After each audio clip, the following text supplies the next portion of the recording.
오늘은 함께 읽은 말씀을 중심으로 체험이 있는 신앙, 그런 제목으로 함께 은혜를 나누도록 하겠습니다.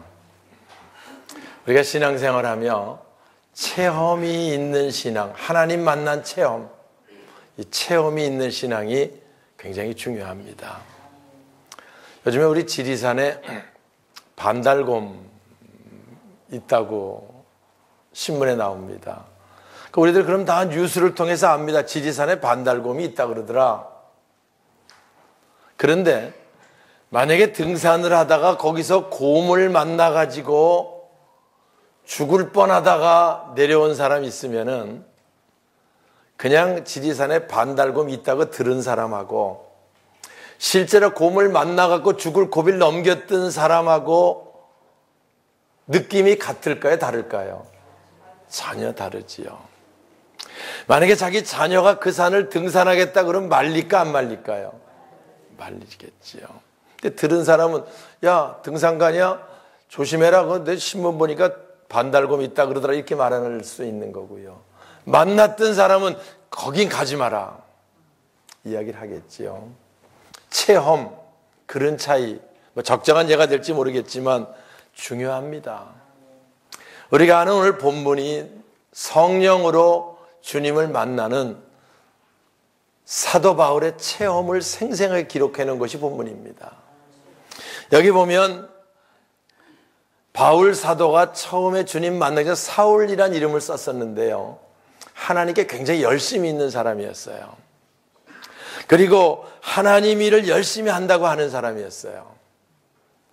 그래서 예수 믿는 사람 박해하는데 우리가 아는 대로 앞장섰고요. 예루살렘의 스데반 집사 순교로 박해가 심해지니까 그리스도인들이 거기 있을 수 없어가지고 멀리 여기저기로 흩어졌거든요. 아니 그럼 못 살겠다. 흩어졌으면 그냥 내버려두면 되잖아요. 바울이 지독한 사람이죠. 그걸 흩어진 사람들을 다시 붙들어다가 예루살렘으로 잡아오려고 공문을 가지고 다메섹으로 가고 있었다라는 것이 오늘 본문의 사건입니다. 열심은 있는데 잘못된 열심이 있었고요. 아무튼 하나님께 열심하긴 하는데 잘못된 열심의 모습이죠. 1절 같이 볼까요? 주보에 있습니다. 사울이, 자 시작. 사울이 주의 제자들에 대하여 여전히 위협과 살기가 등등하여 대제사장이, 예, 공문을 받아가지고 흩어진 그리스도인들 잡으러 가는데요, 여기 보니까 여전히 위협과 살기가 등등했다라고 기록을 하고요. 열심은 있는데 그 모습이, 그 사울의 모습이 그려집니까 여러분? 그려지죠. 어떤 모습으로 가는지. 오늘 우리가 주의 일을 해도요, 체험이 있는 사람과 체험이 없는 사람의 차이도 이룰 수 있습니다. 열심히 하긴 하는데 내가 열심히 한다 하는 거 하고, 주님 은혜가 너무 감사해서 내가 기쁨으로 열심히 하는 사람하고는 이런 차이가 있는 거지요. 우리가 주의 일을 해도요, 열심히 해도 기쁨과 감사로 하는 그 헌신, 그 귀중한 거지요. 만약에 남들이 안 하니까 나라도 해야지 뭐 그래가지고 한다든지 다 좋은 모습 아닙니다. 아무튼 이 사울의 모습, 그런 모습으로 열심히 가다가 다메섹이라고 하는 곳에 거기 이르게 되는데 갑자기 사건이 벌어지죠. 4절 봅니다. 땅에 엎드러져, 시작.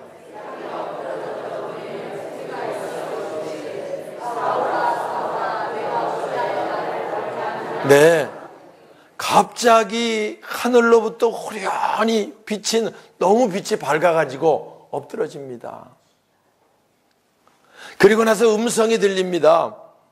사울아 사울아 왜 나를 박해하느냐. 그때 주여 누구십니까?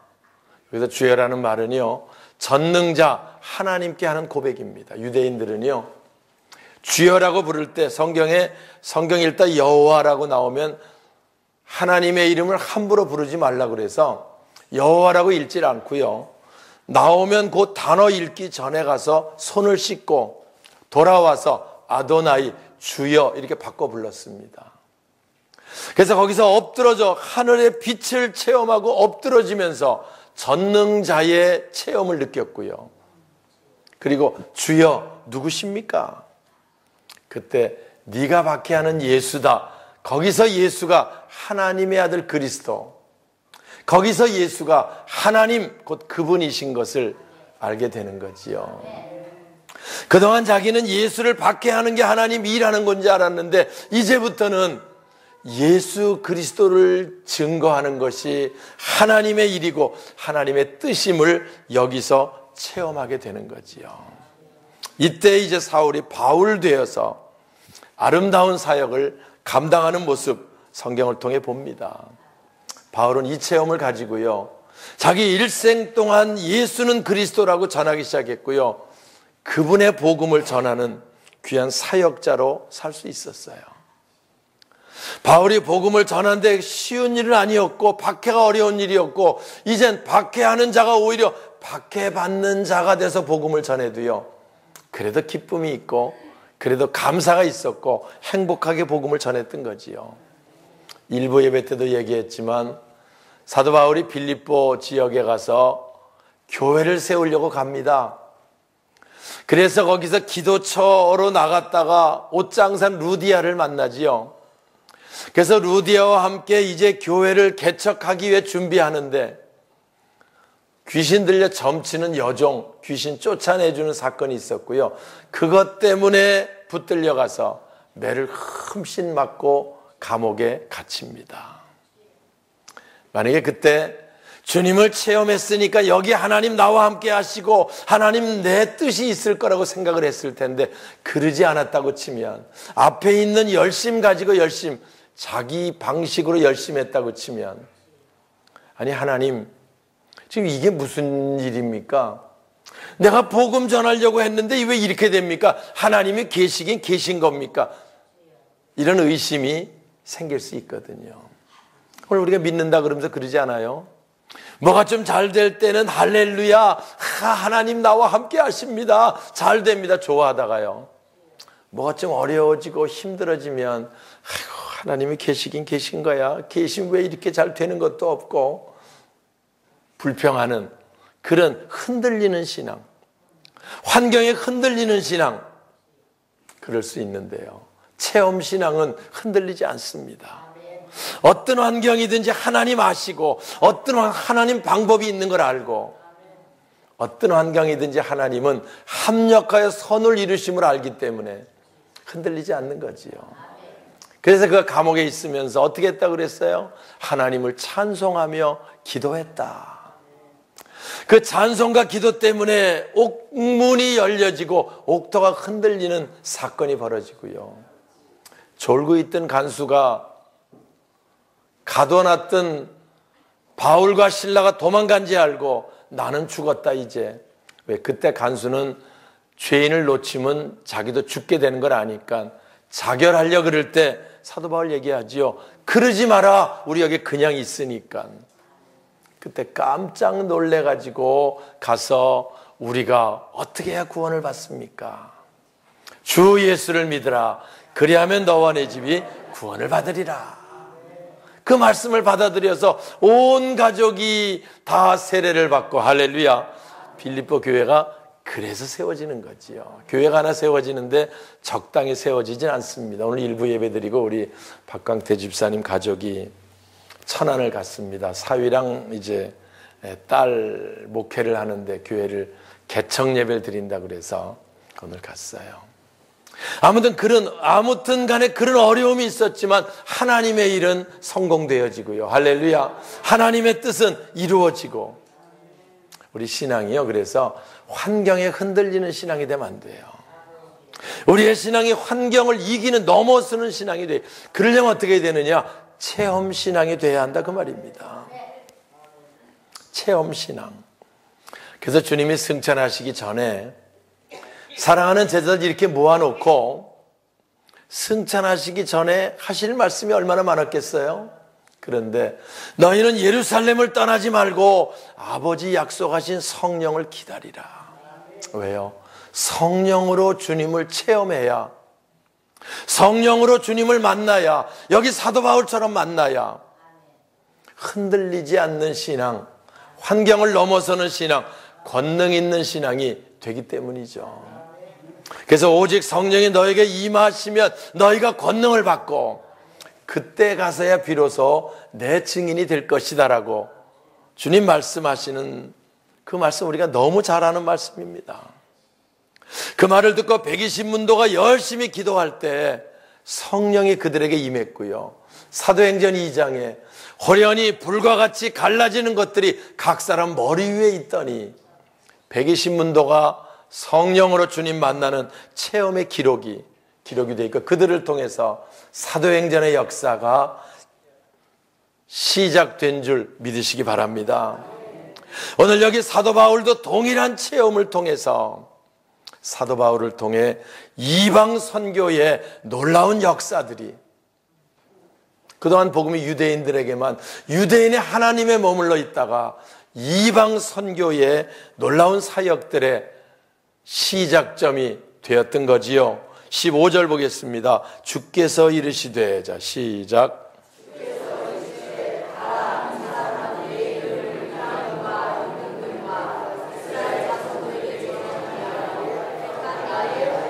네, 이 상황을 조금 설명드리면, 너무 밝은 빛을 보고 주님의 음성을 듣고, 아마 바울은 그랬을 겁니다. 난 이제 죽었다. 왜? 내가 하나님의 일을 그렇게 박해하고 하나님의 일을 그렇게 핍박자였으니까. 그런데 아무튼 앞을 보질 못하고 이제 있으니까. 그런데 아나니아에게 얘기를 합니다. 가서 직가라고 하는 곳에 가서 사울을 데리고 와라. 지금 그가 기도하는 중이다. 뭐라고 기도했겠어요? 바울이 이때 뭐라고 기도했겠어요? 주여, 몰라서 그랬습니다. 내가 예수가 그리스도이심을 알았으면 그렇게 안 했는데, 나는 그분이 그리스도가 아니고 하나님을 반대하는 자일 줄 알고 잘못 알고 내가 박해했습니다. 용서해 주세요. 이제 내가 지금 앞을 보지 못합니다. 다시 한번 보게 해주시면 남은 생에 주를 위해서 내가 정말 충성하겠습니다. 결단했겠어요, 안 했겠어요? 여기 성경에는 그가 사흘 동안 먹지도 않고 마시지도 않고 기도하는 중이다, 그렇게 나왔지만 무슨 기도했겠어요? 그런 기도하는 거지요. 몰라서 그랬습니다. 용서해 주세요. 용서해 주세요. 내 눈을 뜨게 해주세요. 나같이 잘못 알고 있는 사람들, 예수 박해하는 사람들, 그들에게 예수를 바로 알게 해주는 일, 그거 제가 하고 싶습니다. 그런 간절함, 그 기도하지 않았겠어요? 그가 성경에 기도하는 중이다 이렇게만 나왔으니까 천국감 바울 만나서 뭔 기도했냐고 물어보면 틀림없이 그렇게 기도했을 것 같아. 그때 아나니아가 얘기합니다. 아니, 사울 내가 들었는데요, 그 사람이 예수 믿는 사람 해를 엄청 많이 끼쳤다고 하는데, 지금 내가 그 사람한테 가서 그 사람 눈을 뜨게 해주면 또 해롭게 하지 않겠습니까? 그때 아나니아에게 주신 말씀이 15절입니다. 가라, 그 사람은 이방인과 임금들과 이스라엘 자손에게 나를 전하기 위한 택한 그릇이다. 할렐루야. 그래서 아나니아가 바울을 찾아가서 안수해서 눈을 뜨게 하고, 하나님이 너를 부르신 것은 이방인과 임금들과 이스라엘 자손에게 예수가 그리스도, 그분이 하나님이심을 전하려고 부르셨다라는 사실을 알려주는 거지요. 사도 바울이 사명을 받는 겁니다. 거기서 나를 부르신 이유가 뭐라는 걸 분명히 알게 되는 거지요. 그리고 일평생 그가 그 삶을 위해서 살았던 걸 우리는 성경을 통해 잘 압니다. 사실 제가 이 말씀을 준비하면서 하나님이 왜 그렇게 박해했던 바울을 부르셨나 생각을 해봤어요. 다른 사람도 많은데 왜 바울을 부르셨을까? 이방 선교를 위해서. 근데 보니까 정말 사실 바울이 하나님께 열심 있는 자잖아요. 웬만하면 그 핍박하다가 도망가면 고만하지 않겠어요? 도망까지 갔는데, 근데 도망가는 걸 쫓아가서 붙들어다가 잡아오려고 할 정도면 무지하게 열심히 하는 사람이지. 하나님 일에 열심히 하는 사람이. 다만 문제가 뭐야? 몰라서 그러는 거야. 몰라서. 그러니까 알게만 해주면 되잖아요. 그래서 하나님 부르신 거고, 거기다 이방 선교 사역자로 부르시는데, 바울은 그 당시에 헬라 문화에 능통한 사람이고 가브리엘 문화에서 공부를 했거든요. 그러니까 헬라 문화에 능통한 사람, 그때 헬라 문화가 지배할 때니까 헬라 문화 속에 들어가서 우월한 그리스도 헤브라이즘 문화를 증거할 수 있는 역량이 되는 사람이었던 거지요. 우리가 주의 사명을 감당해도요, 일정한 수준이 돼야지 쓰임받을 수 있잖아요. 뭔 얘기랑, 난 잘 몰라, 그냥 믿는 거지. 어떻게 쓰겠어, 하나님이 그런 사람을. 거기다 그는 로마 시민권자입니다. 여행 제한이 없는 사람이에요. 그 당시 로마가 우리가 아는 대로 그 전 지역을 지배할 때 아닙니까? 로마 시민권만 보여주면 어디든지 프리패스가 가능한 사람이니까. 그렇지 않은 사람은 유대 사람이 어디를 가려면 왜 가느냐, 목적이 뭐냐, 요즘 말하면 이민그레이션에 비자 받는 거 어려운 것처럼 그런 상황인데, 사도 바울은 그런 제한이 없는 사람이었어요. 하나님 정확하신 분이에요. 그러니까 제가 보니까, 아니 왜 하필 바울 같은 사람입니까? 야, 바울보다 더 좋은 사람이 있냐? 이처럼 똑똑하고 시민권자고 그보다 더 중요한, 이렇게 하나님께 이렇게 열심히 있는 사람, 다만 몰라서 그런 것뿐이지 알게만 해주면 되지 않냐. 사랑하는 여러분, 오늘 우리들 주님 쓰시기 위해서 부르신 줄 믿으시기 바랍니다. 부르실 땐 부르신 이유가 있는 거예요. 오늘 우리들 쓰임받게 우리를 부르셨습니다. 우리들은 내가 주를 위해 어떻게 잘 쓰임받을 수 있을까? 내가 어떻게 주를 위해, 주님 몸된 교회를 위해 아름답게 쓰임받을 수 있을까?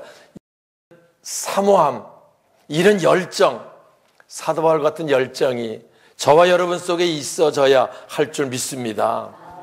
여러분, 주님이 우리를 위해 존재하는 분이 아니고요, 우리가 주님을 위해서 있는 거예요.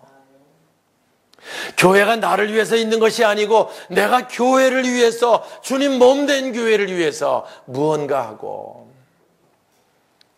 주님의 뜻을 이루는데 무언가 쓰임받는 것, 그게 우리 최고 영광이고요, 그게 우리 남은 생의 삶의 목표가 되어야 할 줄 믿습니다. 말씀을 마치겠습니다. 우리가 주를 위해 쓰임받을 때가 최고의 영광입니다. 주를 위해 우리가 쓰임받을 때가 최고의 축복입니다. 제가 성령 강림 특별 열흘 새벽 기도하면서 말씀했어요. 공생애, 성령 받으면 공생애를 살아간다. 공적인 생애. 그동안 우리 삶의 목적은 뭐예요? 무엇을 먹을까, 마실까, 입을까, 좀 잘 먹고 잘 살고, 이런 거 목표 아니었어요? 이 성령 받고 나면 이제 주를 위해, 주님 몸된 교회를 위해, 내 사명을 위해 어떻게 잘 쓰임받을까? 달라지는 거죠, 신분이. 요즘에 선거철입니다. 나가면 90도로 인사하는 사람 무지하게 많이 만나요. 그들이 왜 그렇게 하는 거예요? 공직에 들어가려고 하는 거죠. 선출직 공직에 들어가려고. 공직에 들어가기 위해서 그들이 뭐라고 얘기합니까? 내가 들어가면 머슴처럼 섬기겠습니다. 그래야 안 그래요? 인사하는 거 아니야. 머슴처럼 일꾼으로, 충실한 일꾼으로 이렇게 막 나옵니다. 여러분, 국가를 위해서, 국민들을 위해서 봉사하는 공직이 영광이 되는지 아니까 그렇게 하려고 그럴 거 아니에요. 머슴 노릇하려고 애쓰는 거예요. 그런데 국가를 위해서 일하고 국민들을 위해서 좋은 일을 할 수 있는 머슴이 된다는 게 자기의 영광 뗀다는 걸 아는 거지요. 그런데 이거와 비교가 되지 않도록 내가 주를 위해, 내가 주님 몸된 교회를 위해 쓰임 받으려고 하면, 그게 우리의 삶의 목적이 될 수 있다고 하면, 하나님 우리 붙드시고 하나님 우리 쓰시며 우리들을 통해 영광 받으시고요, 그게 저와 여러분의 최고의 생애가 될 줄 믿습니다. 6월 시작합니다. 새로운 결단이 있으면 좋겠습니다. 하나님, 부족합니다. 연약합니다. 그러나 우리들 주를 위해 쓰임 받으려는 열정이 있습니다. 우리들을 사용하셔서 거룩하고 신령한 주님의 뜻을 이루는데 쓰임받는 우리들 되게 하여 주시옵소서. 기도하고 결심하세요. 그분이 우리 쓰시는데 건강이 필요하면 건강 주십니다. 물질이 필요한 물질 주십니다. 지혜가 필요하면 구하세요. 후히 주시고 꾸짖지 아니하시는 그 하나님께 구하라는 거예요. 그래서 우리들을 통해 더 아름다운 주님의 뜻이 이루어지도록 쓰임받는, 우리가 세상에 시시한 건 무엇을 먹을까 마실까 입을까 조금만 더 그 목표가 아니고 어떻게 하면 주님 몸된 교회를 위해, 주님 주신 사명을 위해, 주님 몸된 교회 세우는 일에 내가 쓰임받을까, 이 목표로 6월을 시작하는 저와 여러분 우리 모두가 되시길 주님의 이름으로 축원합니다.